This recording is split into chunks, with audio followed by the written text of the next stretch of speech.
الشيطان الرجيم بسم الله الرحمن الرحيم يا أيها النبي حسبك الله ومن اتبعك من المؤمنين يا أيها النبي حرض المؤمنين على القتال إن يكن منكم 20 صابرون يغلبوا 200 وإن يكن منكم 100 يغلبوا 1000 من الذين كفروا بأنهم قوم لا يفقهون الآن خفف الله عنكم وعلم أن فيكم ضعفا فإن يكن منكم 100 صابرة يغلبوا 200 وإن يكن منكم 1000 يغلبوا 2000 بإذن الله والله مع الصابرين يا أيها النبي حسبك الله ومن اتبعك من المؤمنين اے نبی حسبک اللہ، اللہ تبارک و تعالی آپ کے لیے کافی ہے، آپ کی مدد کو اللہ کافی ہے۔ ومن اتبعک من المؤمنین، اور وہ لوگ ایمان والوں میں سے جنہوں نے آپ کی اتباع کی ہے وہ بھی آپ کو کافی ہے۔ اس سے پہلے مضمون یہ تھا وَأَلَّفَ بَيْنَ قُلُوبِهِمْ، اللہ تبارک تعالی نے اپنی مدد کا ایک طریقہ اور ایک راستہ بیان کیا تھا۔ وَإِن يُرِيدُوا أَن يَخْدَعُوكَ فَإِنَّ حَسْبَكَ اللَّهُ، اس سے پہلی آیت میں کہ اگر کافر آپ کے ساتھ دھوکہ کرے اور بظاہر وہ صلح کر لے اور حقیقت میں وہ دھوکے میں مبتلا ہو۔ آیت نمبر 62 61-62 تو فَإِنَّ حَسْبَكَ اللَّهُ، اللہ پاک آپ کے لیے کافی ہے۔ هُوَ الَّذِي أَيَّدَكَ بِنَصْرِهِ وَبِالْمُؤْمِنِينَ، اور اللہ تبارک تعالیٰ نے آپ کو تقویت دی ہے اپنی غیبی مدد سے اور ایمان والوں کے ذریعے سے۔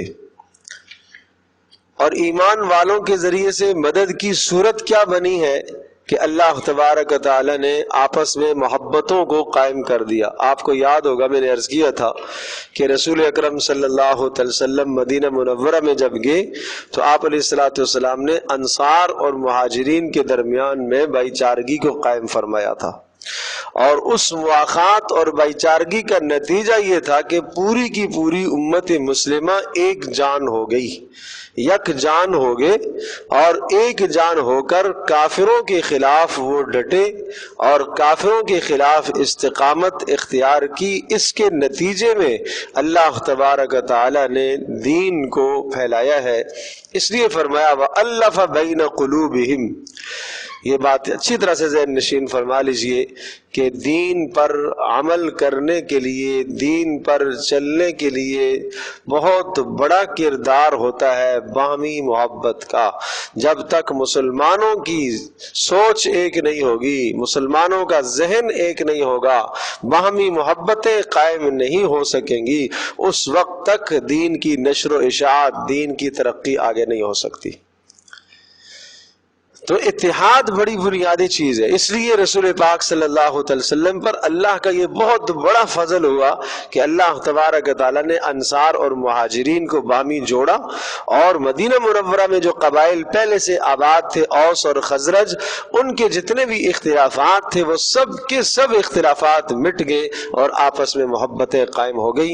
اور اسی محبت کو اللہ پاک نے یہاں ذکر فرمایا وَأَلَّفَ بَيْنَ قُلُوبِهِمْ، اللہ نے محبت پیدا کر کر دیا ان لوگوں کے درمیان، لو انفقت ما فی الارض جمیعا، اگر آپ خرچ کر دیتے جو کچھ زمین میں ہے، ما الفت بین قلوبہم، آپ بالکل محبت نہیں قائم کر سکتے تھے، ولکن اللہ الف بینہم، اللہ تبارک تعالیٰ نے ان کے درمیان میں محبتوں کو قائم فرمایا، انہ عزیز حکیم، اللہ تبارک تعالیٰ غلبے والا ہے، وہ آپ کی مدد اکیلے بھی کر سکتا ہے، لیکن اس کی حکمت کا تقاضا یہ ہے کہ ایمان والوں کو اس نے آپ کے ساتھ جوڑ دیا۔ یا ایھا النبی، اے نبی، حسبک اللہ، ایک قانون پھر سمجھایا، لشکر کا ایک قانون، جہاد کا ایک قانون سمجھایا کہ آپ اللہ پر بھروسہ کیجئے، اللہ آپ کے لیے کافی ہے، اور آپ کی مدد کرنے والے کون لوگ ہوں گے؟ من اتبعک من المؤمنین، جو ایمان والے، یا مسلمین نہیں کہا، صرف ظاہری دین کو تسلیم کرنے والے نہیں، جن کے دل میں جتنا ایمان راسخ ہوگا اتنا وہ نبی کی مدد کے لیے کھڑے ہوں گے۔ میرا عزیز دوستوں اور بزرگوں اور ماں اور بہنوں، یہ آیت مجھے بھی، آپ کو، ہم سب کو خطاب کر رہی ہے۔ ہم سب میں سے ہر شخص کو رسول اکرم صلی اللہ علیہ وسلم کی مدد کرنی چاہیے، جس کی جو حیثیت ہے، جس طرح سے جس کی حیثیت بنتی ہے، رسول اکرم صلی اللہ علیہ وسلم کے دین کی مدد کرو، اور نبی کے دین کی مدد کرنا نبی کی مدد کرنا ہے۔ وَمَنِ اتَّبَعَكَ مِنَ الْمُؤْمِنِينَ، صحابہ نے کس طرح سے رسول پاک صلی اللہ علیہ وسلم کی مدد کی؟ اپنی جانوں کو پیش کیا، اپنے مالوں کو پیش کیا، اپنے گھر بار پیش کیے، اپنی عزتیں پیش کی ہیں، اپنا سب کچھ دین پر لگایا، رسول اکرم صلی اللہ علیہ وسلم کے دین کے لیے اپنا سب کچھ قربان کیا، پھر جا کر اللہ تبارک تعالیٰ نے اس دین کو ترقی عطا فرمائی۔ تو یہ آج بھی اگر امت مسلمہ اس بات پر کھڑی ہو جائے، آج مال خرچ کرنا دین پر، صلاحیتوں کا خرچ کرنا دین پر، طاقت اور جان کا لگانا دین پر، یہ بہت بات کی چیز ہے۔ آج خواہش دین کے لیے قربان نہیں ہوتی، آج ہمارا رواج قربان نہیں ہوتا دین کے لیے۔ آج شادی کے موقع پر اللہ کے نبی کی کیا سنت ہے، اللہ پاک کے نبی کی سنت پر عمل کرنے کے لیے رواج قربان نہیں ہوتا، ہمارے اندر کی خواہش قربان نہیں ہوتی۔ تو صحابہ نے تو جانیں لگائی تھی، جانوں کو ہتھیلیوں میں لے کر رسول پاک صلی اللہ علیہ وسلم کے سامنے پیش کر دیا، اے اللہ کے رسول، ہم آپ کے تیروں میں سے ایک تیر ہے، آپ جہاں چاہے ہمیں پھینک دے، آپ ہمیں مدینہ سے نکال کے دنیا کے جس کونے میں بھیج دے، ہم جانے کو تیار ہیں۔ یہ قربانی اسلام مانگتا ہے، یہ قربانی دین مانگتا ہے۔ آدمی یہ کہے کہ میں دیندار بن جاؤں، میرے بچے دیندار بن جائیں اور ہم دیندار ہو جائیں، لیکن میرے مال میں کوئی فرق نہ آئے، میرے رسم و رواج میں کوئی فرق نہ آئے، میرے گھر میں کوئی فرق نہ آئے، میرے گھر کی کوئی ترتیب نہ ٹوٹے، میری خواہش پر کہیں بھی زد نہ آئے، میری راحت اور آرام پر کہیں بھی زد نہ آئے، یہ ناممکن ہے، یہ ناممکن ہے۔ رسول اکرم صلی اللہ تعالی علیہ وسلم کی مبارک زندگی نمونہ نہیں ہے آپ کے لیے۔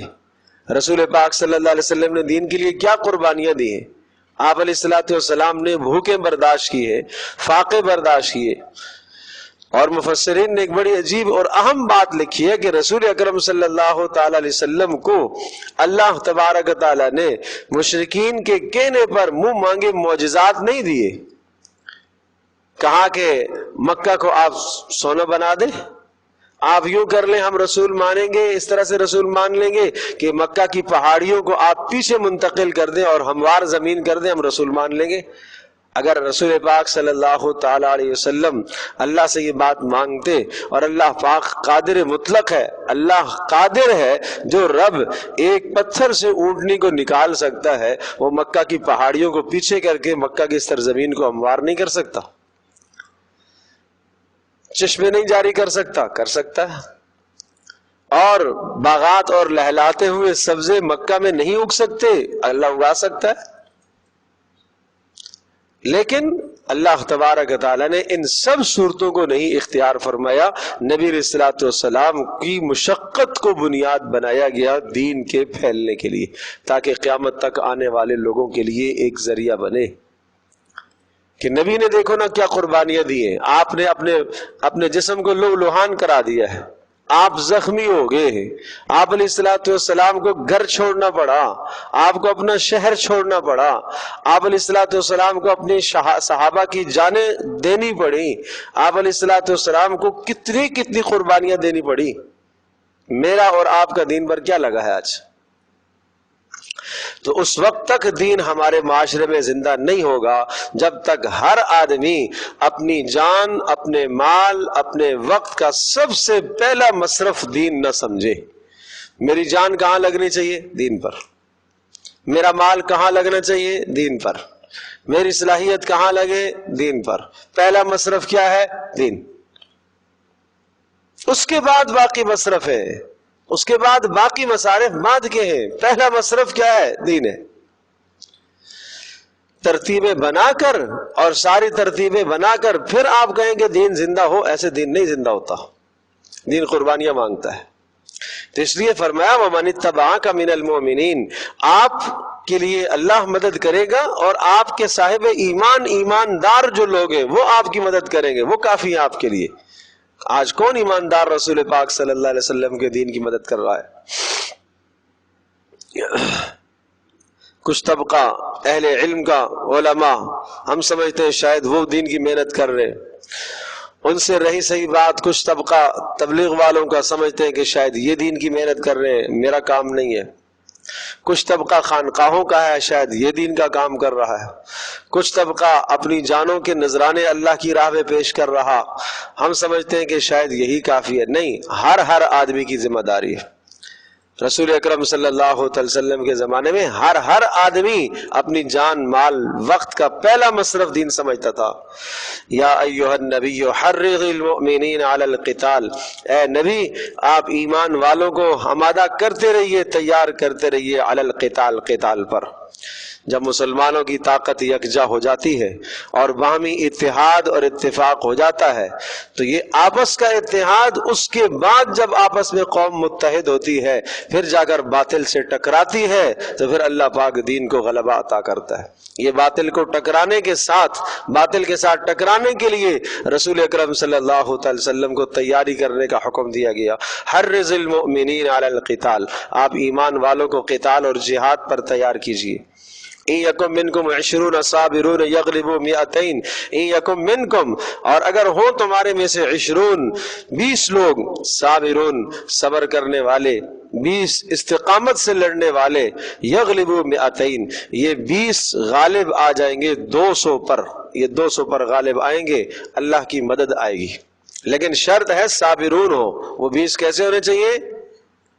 استقامت اختیار کرنے والے، اللہ کے راہ میں ڈٹنے والے۔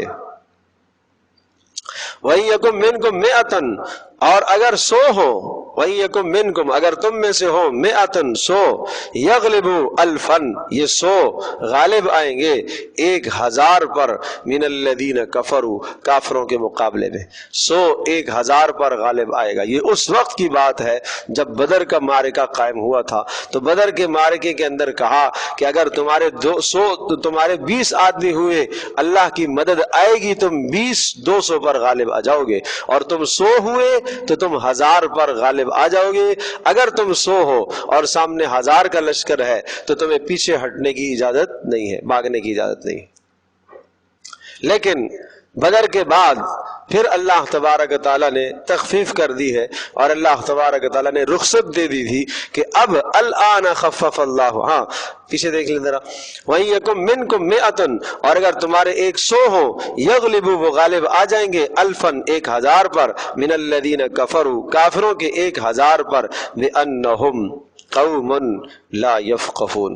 یہ کیوں تمہارے 1000 پر کیوں غالب آ جائیں گے اور وہ کافر 1000 کیوں مغلوب ہو جائیں گے؟ اس لیے وجہ بیان کی، بِأَنَّهُمْ قَوْمٌ لَا يَفْقَهُونَ، اس لیے کہ اللہ کی عظمت کو وہ نہیں سمجھتے۔ اور پیارے پیغمبر صلی اللہ علیہ وسلم کا فرمان ہے، جو اللہ کو یاد نہیں رکھتا وہ تو مردہ ہوتا ہے۔ تو مردے ہیں، سارے مرے ہوئے، اللہ پاک تمہاری مدد کرے گا۔ الآن خفف اللہ، اب اللہ پاک نے تخفیف کر دی ہے، عنکم تم سے، وعلم، اور اللہ پاک جان چکا ہے، جانتا ہے خوب، ان فیکم ضعفا، کہ تم میں کچھ کمزور ہوں گے۔ قیامت تک آنے والی افواج اب کمزوریاں تو آ ہی گئی ہیں، ایمانی کمزوریاں آ گئی ہیں، اللہ کی ذات عالی پر بھروسے میں کمی آ گئی ہے، اور اللہ کی راہ میں جان پیش کرنے کا، جان کا نذرانہ پیش کرنے کے سلسلے میں کچھ کمزوری تو آ گئی ہے۔ اب کیا ہے؟ اب یہ قانون رہے گا، فَإِن يَكُن مِّنكُم مِّئَةٌ صَابِرَةٌ، اگر تمہارے 100 ہوں گے، مِّئَةٌ 100، صابرۃ جمنے والے، یغلبوا مِّئَتَیْن، یہ 100 کافروں کے 200 پر غالب آئیں گے۔ اللہ پاک تمہاری مدد کرے گا۔ اب اگر تمہارا اب حال یہ ہے کہ اگر تم ایک ہو اور سامنے 2 کافر ہیں تو ہمارے مقابلے میں بھاگنے کی اجازت نہیں ہے۔ ہاں 3 کافر سامنے آگے اور آپ 1 ہو تو پیچھے ہٹنے کی تمہیں اجازت ہے، پھر تمہیں اجازت ہے، لیکن اگر 2 کافر ہیں تمہارے مقابلے میں اور تم 1 ہو تو تمہیں بھاگنے کی اجازت نہیں۔ وَإِن يَكُن مِّنكُمْ أَلْفٌ، اور اگر اب تمہارے 1000 ہوں، یغلبوا، یہ غالب آئیں گے، الفین بإذن اللہ، 2 کافروں کے 2000 پر غالب آئیں گے، لیکن یاد رکھنا واللہ مع الصابرین، اللہ کی مدد تو صبر کرنے والوں کے ساتھ ہے، استقامت اختیار کرنے والوں پر اللہ کی مدد آیا کرتی ہے۔ اللہ کی مدد کا وعدہ استقامت کے ساتھ ہے، اور استقامت سے مراد کافروں کے مقابلے میں جمنا بھی ہے، اور استقامت سے مراد دین پر استقامت بھی ہے، دین پر استقامت بھی ہے۔ نافرمانی اور گناہوں کی وجہ سے اللہ کی مدد رک جایا کرتی ہے۔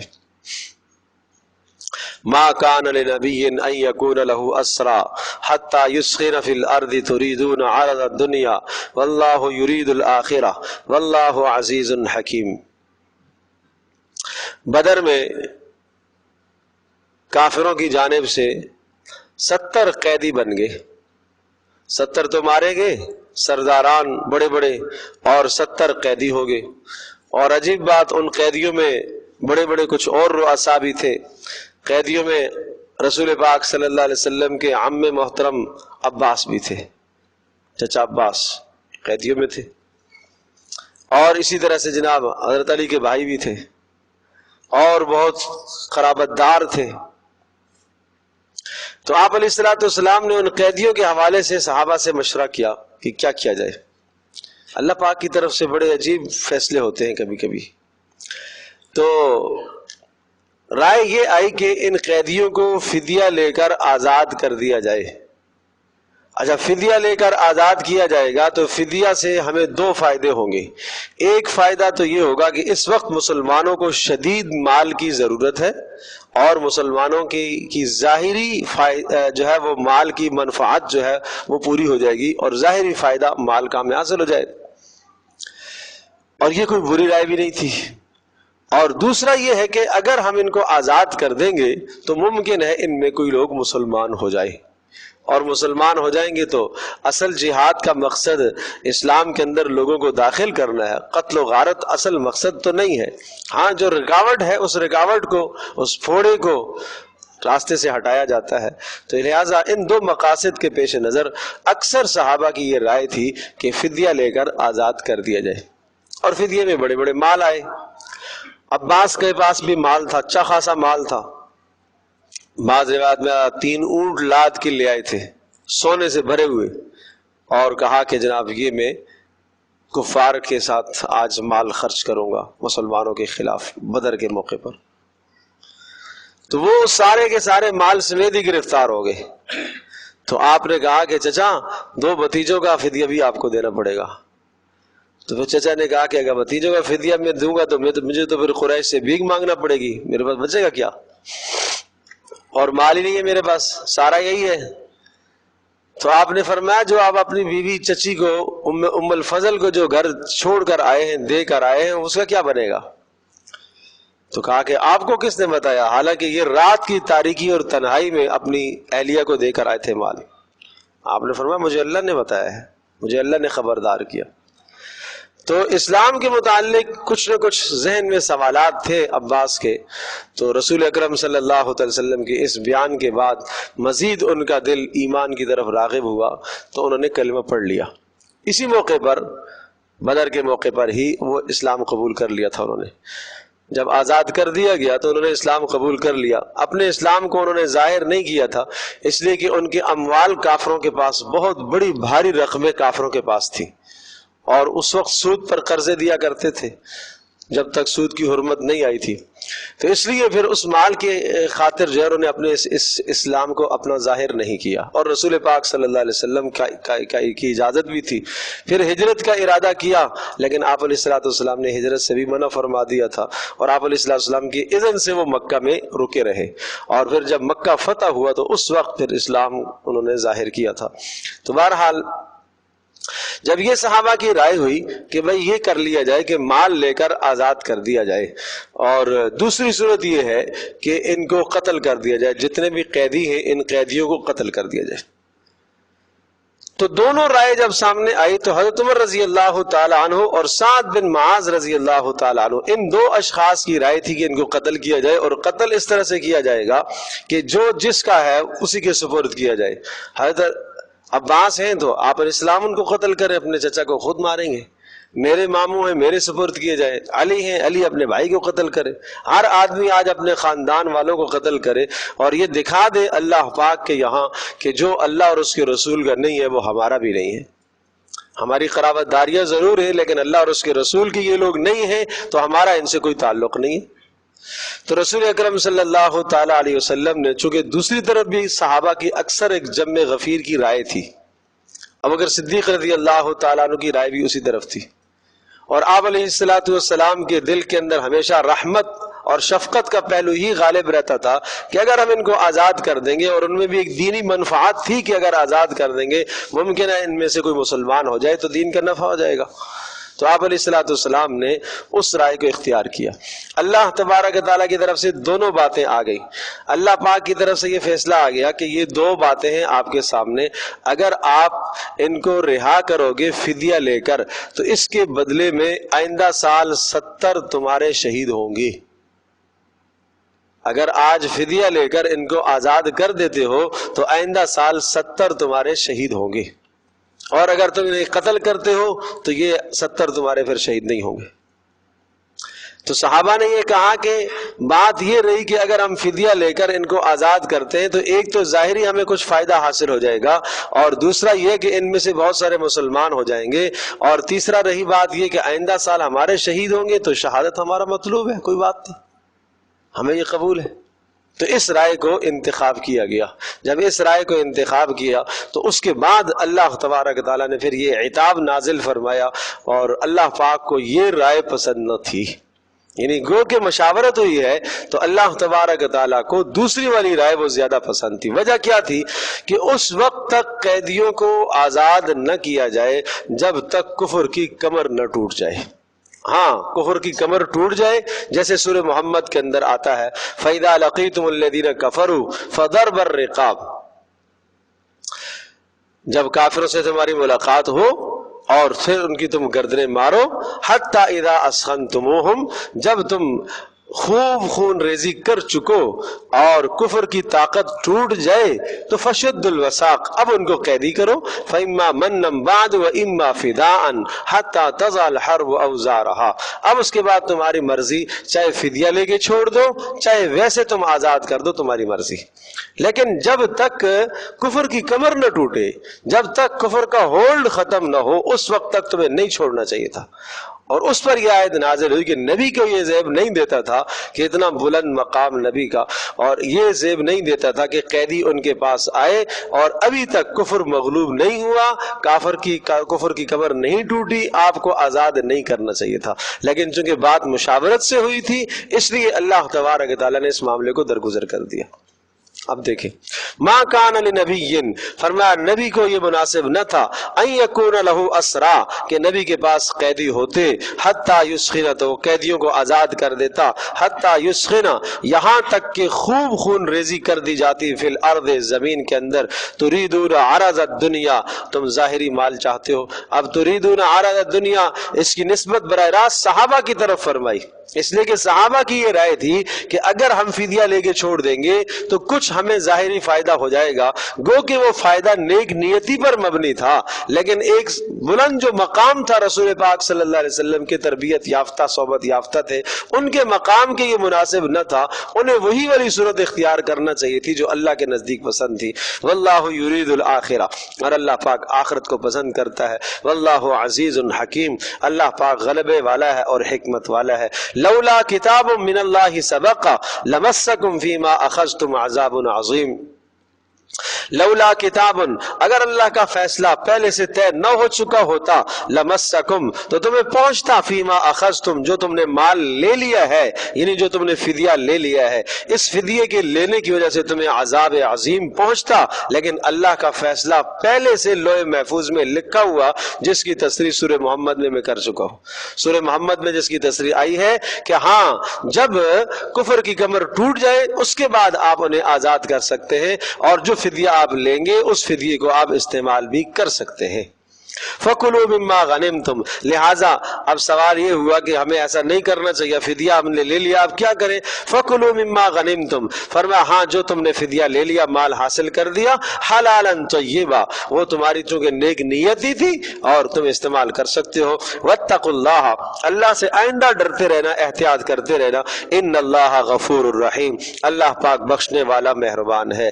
یا ایھا النبی قل لمن فی ایدیکم من الاسرى ان یعلم اللہ فی قلوبکم خیرا یؤتکم خیرا مما اخذ منکم، اب یہ فدیہ لے کر جن کو چھوڑ دیا گیا ان میں سے بہت سارے مسلمان جب مسلمان ہو گئے تو اس پر یہ حکم آیا کہ ان سے یہ آپ کہہ دیجئے کہ جو تم سے ہم نے فدیہ لے لیا ہے اور فدیہ لے کر آپ کو آزاد کیا ہے، اگر اللہ تبارک تعالیٰ نے آپ کے اندر کوئی خیر دیکھی، معنی یہ کہ اگر آپ ایمان کے اندر جمے استقامت اختیار کی تو اللہ پاک اس فدیے سے دگنا آپ کو اور عطا کرے گا، یعنی کئی جنگوں میں آپ ساتھ شریک رہیں گے تو مال غنیمت آپ کو ملتا رہے گا، اور جو فدیہ آپ سے لیا گیا اس کی تلافی ہو جائے گی، آپ پریشان نہ ہو۔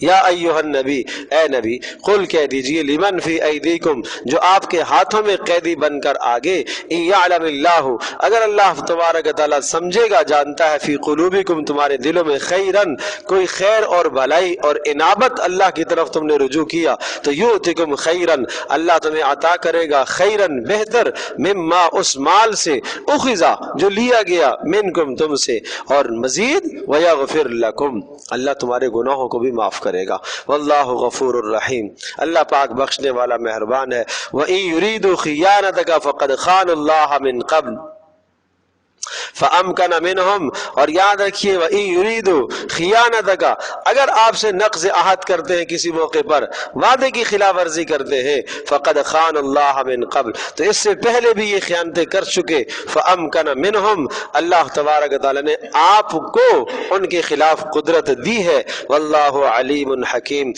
اللہ تبارک تعالیٰ خوب جاننے والا اور حکمت والا ہے۔ ان الذین آمنوا وہاجروا وجاہدوا باموالہم وانفسہم فی سبیل اللہ، آگے ہجرت کے احکام اور مسائل، اور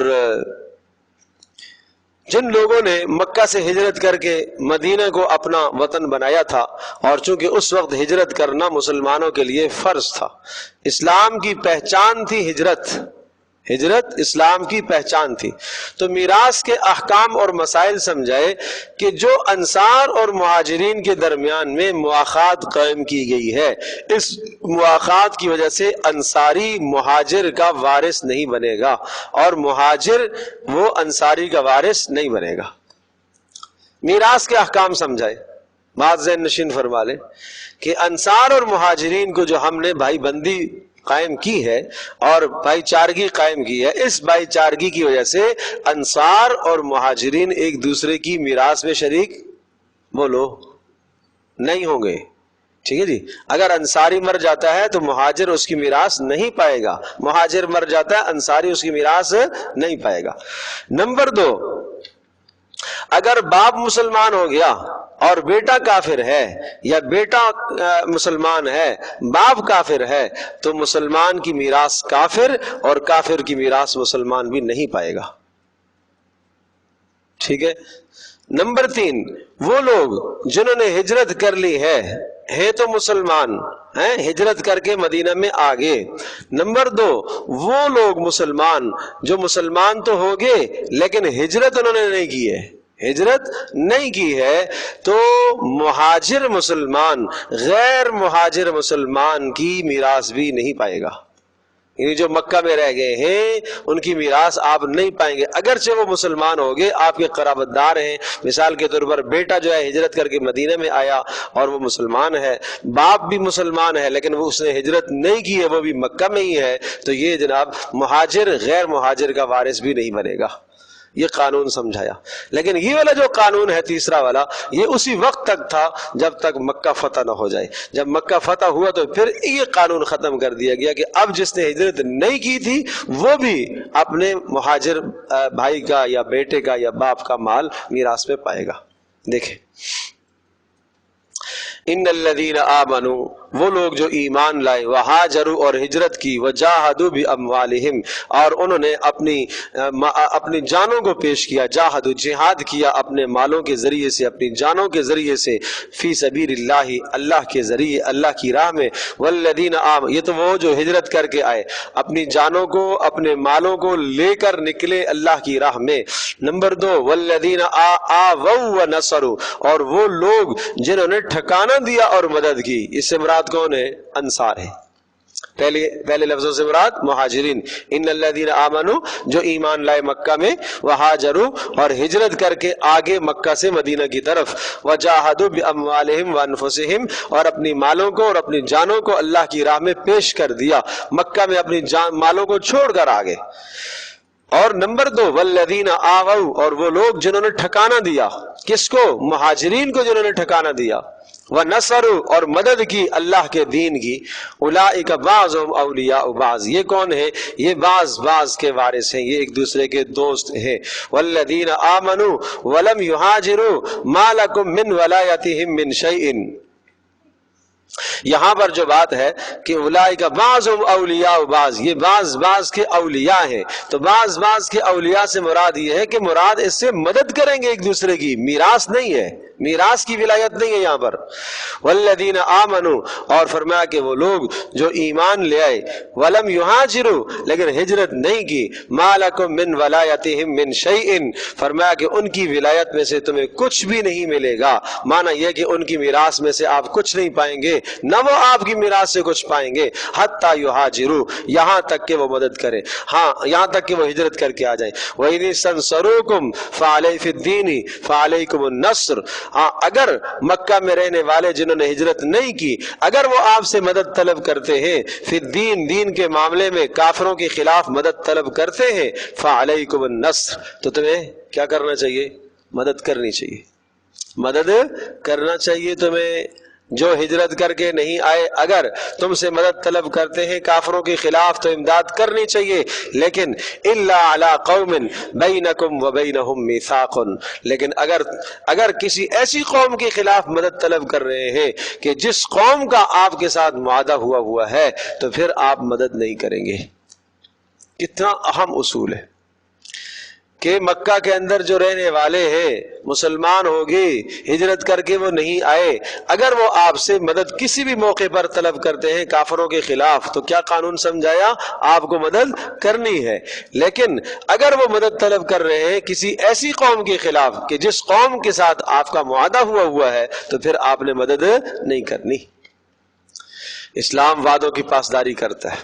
کس قدر وعدوں کی پاسداری کا خیال کیا گیا، اور آپ حیران ہوں گے بدر کے موقع پر کس قدر شدید ضرورت ہے رسول پاک صلی اللہ علیہ وسلم کو اور صحابہ کو. افراد کی کتنی ضرورت ہے، کتنے قلیل لوگ ہیں اس وقت.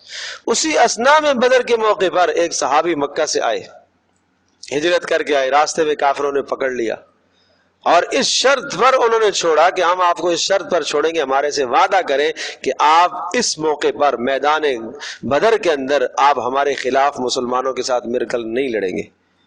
تو اس شرط پر انہوں نے رہائی حاصل کی اور رسول پاک صلی اللہ علیہ وسلم کی خدمت میں آئے کہ اللہ کے رسول میں آ گیا ہوں، میں نے ان کے ساتھ یہ وعدہ تو کیا ہے لیکن میں لڑنے کے لیے تیار ہوں۔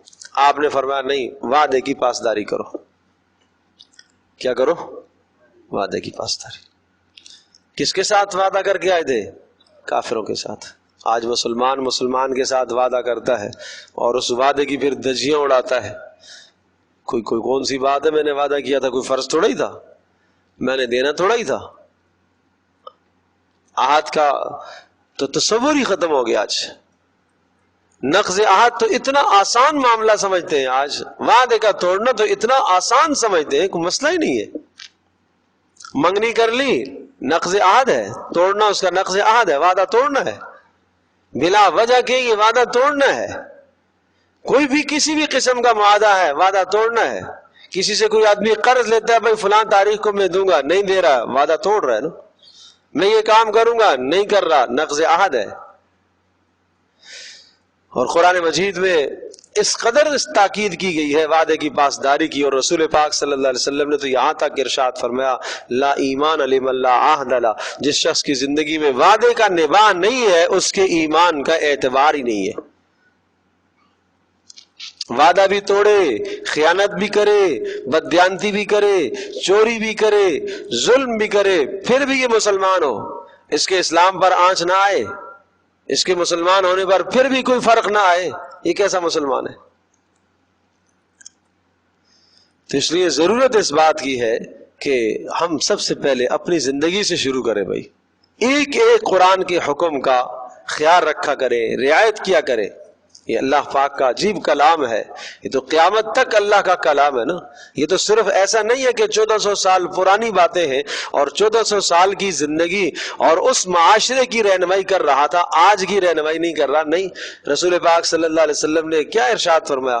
قرآن مجید اللہ پاک کا وہ کلام ہے، فرمایا قیامت تک اس سے علماء سیر نہیں ہو سکتے، اس سے علماء سیر نہیں ہو سکیں گے، ساری زندگی موت تک، قیامت تک اس سے موتیاں نکلتی رہیں گی۔ یہ ایسا نہیں ہے کہ یہ وہ خزانہ ہے کہ بس اب موتیاں ختم ہو گئی ہیں، نہیں، ہر زمانے کے اعتبار سے موتیاں نکلیں گی، خریدنا پڑے گا، محنت کرنی پڑے گی۔ امام شافعی رحمۃ اللہ علیہ ارشاد فرماتے ہیں ایک آیت ایک مسئلے کے لیے میں نے 300 مرتبہ قرآن کا مطالعہ کیا، 300 مرتبہ مجھے وہ مسئلہ نہیں ملا، اور جب 301 بار ہوئی تو مجھے وہ مسئلہ مل گیا قرآن سے، مجھے وہ مسئلہ قرآن سے مل گیا۔ آج ہم نے مسئلہ کبھی قرآن سے بھی نکالا ہے؟ کبھی سوچا ہے کہ قرآن میں میرے مسئلے کا بھی حل موجود ہے؟ رسول اکرم صلی اللہ تعالی علیہ وسلم کا ارشاد فرمانا ہے، حضرت علی ارشاد فرماتے رضی اللہ تعالی عنہ کہ رسول پاک صلی اللہ علیہ وسلم نے بتایا فتنوں کا زمانہ آئے گا۔ آج فتنہ ہے، مال کا فتنہ، اقتدار کا فتنہ، ہوس کا فتنہ، کیا کچھ فتنے نہیں ہیں۔ ایسے فتنے آئیں گے کہ صبح کو آدمی مسلمان، شام کو کافر، شام کو مسلمان، صبح کافر ہو جائے گا۔ اس قدر فتنوں کی الغار ہوگی۔ پوچھا اللہ کے رسول فتنے سے خلاصی کی کیا صورت؟ کہا قرآن۔ اللہ اکبر، فیہ نبأ ما کان قبلکم، تم سے پہلوں کی خبریں اس میں موجود ہیں۔ اپنے ماضی کے حالات کو قرآن پر پیش کرو، تمہیں قرآن رہنمائی دے گا، اور آنے والے حالات کو قرآن پر پیش کرو، تمہیں قرآن رہنمائی دے گا۔ وَحُكْمٌ مَا بَيْنَكُمْ، تمہارے ہر فیصلے کا حل اس کے اندر موجود ہے، تمہارے ہر تنازع کا حل اس میں موجود ہے۔ بھائی 2 آدمیوں میں تنازع ہو گیا ہے، 2 آدمیوں میں لڑائی ہو گئی ہے، جھگڑا ہو گیا ہے، تو اب اس تنازع کا حل کہاں سے نکلے گا؟ تنازع کا حل کسی تیسرے کا قول آئے گا تو حل بہترین ہوگا نا۔ وہ تیسرا قول کیا ہے؟ وہ اللہ کا کلام ہے، اس کے ذریعے سے حل نکالو۔ اپنے خاندانی اختلافات، گھریلو ناچاکیاں، گھریلو پریشانیاں. دیکھو میاں بیوی میں جھگڑا ہے، قرآن کیا حل سمجھاتا ہے؟ بھائیوں میں جھگڑا ہے، قرآن کیا حل بتا رہا ہے؟ میراث کے مسائل میں جھگڑ گئے، قرآن کیا حل سمجھا رہا ہے؟ ایک دوسرے کے حقوق کے معاملے میں جھگڑا ہے، قرآن کیا حل سمجھا رہا ہے؟ اس کو دیکھو. اس موقع پر آپ نے ارشاد فرمایا کہ یہ وہ اللہ کا کلام ہے، یہ حبل اللہ المتین، یہ اللہ پاک کی ایک رسی ہے.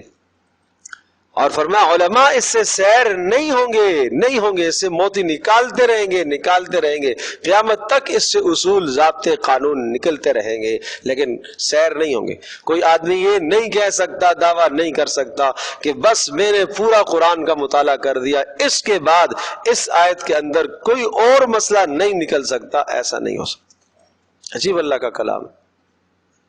اور فرمایا زبانیں پڑھنے سے نہیں تھکتی، اس کے پڑھنے سے نہیں تھکتی. دنیا کی کوئی کتاب لے آؤ، ایک بار پڑھو گے، 2 بار پڑھو گے، 3 بار پڑھو گے.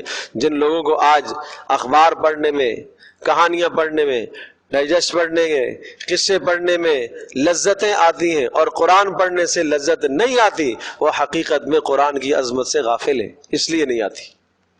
وہ قرآن کی عظمت نہیں جانتے، اس کی چاشنی نہیں جانتے، وہ اس کا لطف اور مزہ نہیں جانتے. انہیں نہیں معلوم اس کا مزہ کیا ہے، انہیں نہیں معلوم اس کا لطف کیا ہے، وہ نہیں جانتے. اور آپ نے ارشاد فرمایا کہ جس شخص نے متکبرانہ انداز میں اس کو پیچھے پھینکا، اللہ اس کو توڑ کر رکھ دے گا، اللہ سے توڑ کر رکھے گا. اور جو اس کو سامنے رکھ کر زندگی گزارے گا، یہ اسے جنت کی طرف لے کے جائے گا. جس نے اس کو پیچھے پھینکا، یہ اسے جہنم کی طرف لے کے جائے گا. کتنا صاف بتایا. اور فرمایا جس نے قرآن کے مطابق فیصلہ کیا، اس نے حق فیصلہ کیا. اور جس نے قرآن کی طرف دعوت دی، فقد ہدی الی صراط مستقیم، اس نے تو سیدھے راستے کی طرف رہنمائی کر دی، اس نے سیدھے راستے کی رہنمائی دی.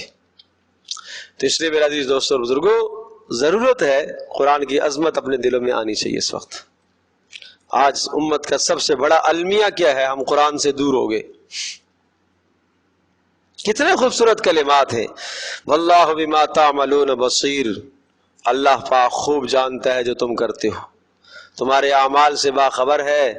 اگر تم نے وعدے توڑے، اللہ جانتا ہے. والذین کفروا بعضهم اولیاء بعض، اور سمجھو اس بات کو، والذین کفروا، اور وہ لوگ جو کافر ہیں، بعضهم اولیاء بعض، وہ بعض کے دوست ہیں. الکفر ملۃ واحدہ، سارا کا سارا کفر ایک جماعت بن جاتی ہے اسلام کے خلاف، سب جو ڈٹ جاتے ہیں. الا تفعلوه تکن، الا تفعلوه تکن فتنة فی الارض وفساد کبیر، اگر تم نے بامی آپس میں اتحاد نہ کیا، اگر تم نے ان امور کا خیال نہ رکھا، الا تفعلوه، اگر تم نے مسلمانوں کے ساتھ اپنے تعلقات کو استوار نہ کیا اور تم نے کافروں کے ساتھ دوستیاں کی، تکن فتنة فی الارض، پھر زمین میں فتنہ پھیلے گا، وفساد کبیر، پھر بڑے فساد آئیں گے. نبی کی سیرت سے، نبی کی زندگی سے ہٹو گے تو سخت فتنہ اور فساد ہے. یہ الفاظ ایک حدیث میں بھی اسی طرح سے آئے ہیں.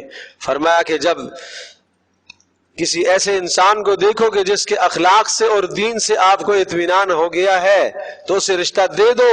الا تفعلوا، اگر تم نہیں کرو گے، اب تکن فتنة فی الارض وفساد کبیر، وہاں الفاظ وفساد عریض، بڑا لمبا چوڑا فساد آئے گا. پھر ہاں، جس کے اخلاق سے اور جس کے دین سے تمہیں اطمینان ہے، اخلاق سے دین سے، اخلاق سے دین سے، مال کا تذکرہ نہیں کیا، شکل کا تذکرہ نہیں کیا، خوبصورتی کا تذکرہ نہیں کیا، اقتدار کا تذکرہ نہیں کیا، مال سے دین سے، مال سے دین سے، اخلاق سے، 2 باتیں بتائی بس.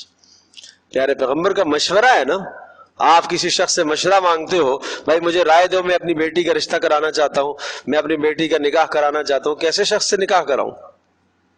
اللہ کے نبی نے مشورہ دیا ہے. نہ مانے، جب نہ مانے تو پھر کیا ہے؟ الا تفعلوا، نہیں کرو گے تو تکن فتنة فی الارض، فتنہ آئے گا، وفساد عریض، بڑا فساد پھر پھیلے گا.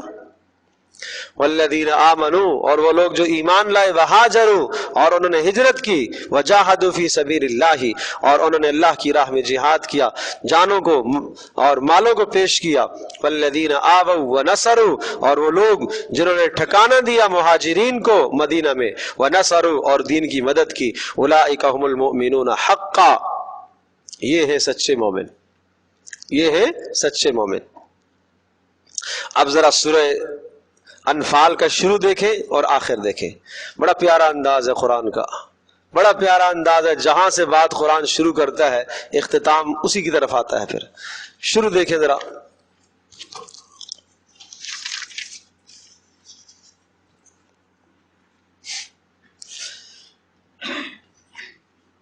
پہلی جو آیت تھی اس میں تو مسئلہ یہ بیان کیا تھا، جو تنازع تھا انفال کا، مال غنیمت کا استحقاق کس کو ہے۔ یسألونک عن الانفال، انفال مال غنیمت کے بارے میں پوچھتے ہیں، قل کہہ دیجئے کسی کا اختیار نہیں ہے، الانفال للہ والرسول، انفال کا اختیار سارا اللہ اور اس کے رسول کے پاس ہے، فاتقوا اللہ، اللہ سے ڈرتے رہو ان معاملات میں، واصلحوا ذات بینکم، آپس میں صلح کرتے رہا کرو، واطیعوا اللہ ورسولہ، اللہ اور اس کے رسول کی اطاعت کرتے رہو، ان کنتم مومنین، اگر تم صاحب ایمان ہو تو۔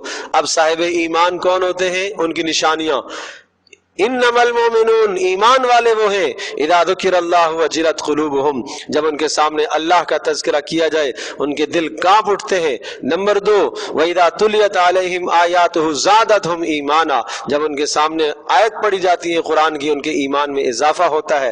نمبر 3، وعلی ربہم یتوکلون، اللہ پر بھروسہ کرنے والے ہوتے ہیں۔ نمبر 4، الذین یقیمون الصلاۃ، نماز کے قائم کرنے والے مسلمان ہوا کرتے ہیں، ایمان والے۔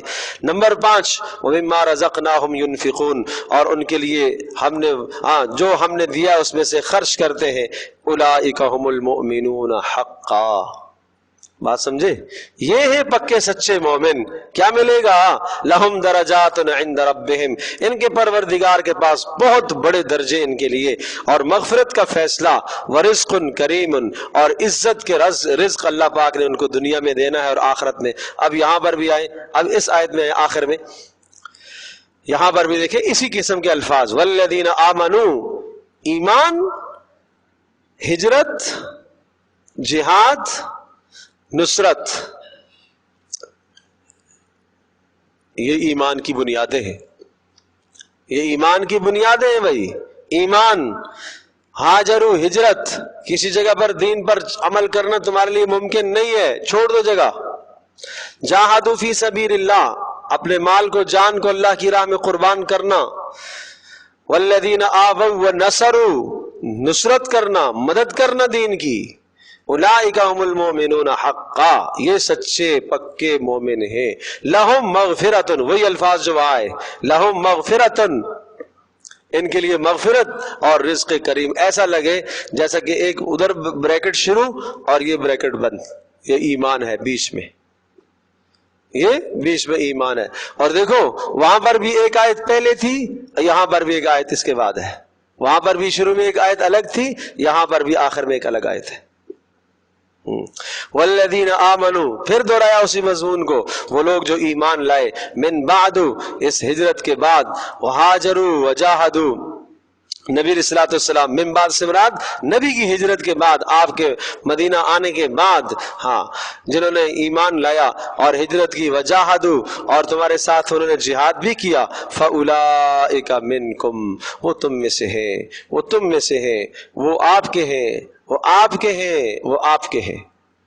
وَأُولُو الْأَرْحَامِ بَعْضُهُمْ أَوْلَىٰ بِبَعْضٍ فِي كِتَابِ اللَّهِ، رہی بات یہ کہ میراث، وَأُولُو الْأَرْحَام، قرابت دار، بَعْضُهُمْ أَوْلَىٰ بِبَعْضٍ، وہ بعض کے زیادہ مستحق ہیں اللہ پاک کی کتاب میں، اللہ کے علم میں، لہٰذا میراث کے استحقاق ان کو ملیں گے، میراث کے حقدار وہ ہوں گے جو اولو الارحام ہیں، قرابت داریاں ہیں، سمجھے جی۔ ان اللہ بکل شیء علیم، لہذا اللہ تبارک تعالی خوب جانتا ہے، اور اس کی میراث کی تفصیل سورۃ النساء کے اندر آ چکی ہے، بات سمجھے جی۔ ہاں، تو یہ صفات اپنے اندر پیدا کرو، یہ خوبیاں اپنے اندر پیدا کرو۔ آخر میں جو کہی ہے کہ ایمان سچے مومن کون ہیں؟ سچے مومن آمنو وہاجروا وجاہدوا فی سبیل اللہ، اور 5 صفات پیچھے آئی ہیں، اور یہاں پر آووا ونصروا، دین کی مدد کرنا، اولئک هم المؤمنون حقا، یہ آدمی دعویٰ کر سکتا ہے سچے ایماندار ہونے کا۔ لہم مغفرتن، اللہ گناہ ایسوں کے معاف کرے گا، اور ورزق کریم، اور اللہ پاک عزت کا رزق دے گا، اور عزت کے رزق سے مراد دنیاوی رزق بھی ہے، خاتمہ بالایمان بھی ہے۔ دنیاوی رزق بھی مراد ہے اور خاتمہ بالایمان بھی ہے، خاتمہ بالایمان، اللہ ایمان پر خاتمہ فرمائے گا۔ اللہ پاک ہم سب کے لیے عمل کرنا آسان فرمائے۔ لا الہ الا اللہ۔